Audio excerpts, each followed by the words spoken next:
Thomas leaned back against the pillow, feeling both curiosity and unease building inside him.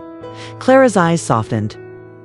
Margaret was more than the kind, hardworking woman everyone saw.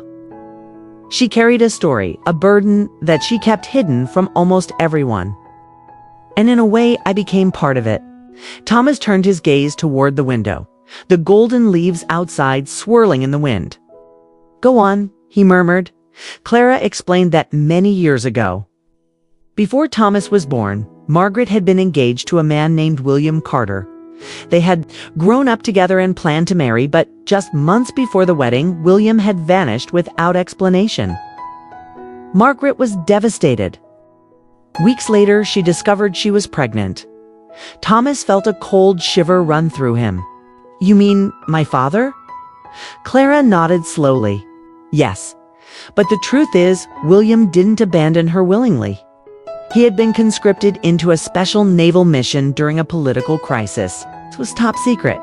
He wasn't allowed to contact anyone.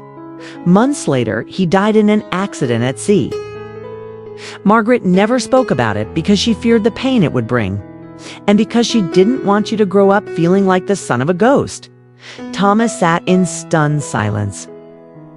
He had grown up believing his father had died from an illness.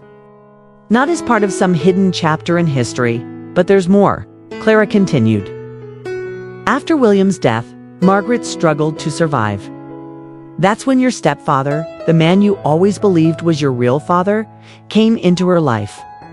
He loved you in his own way, but he was strict, sometimes harsh.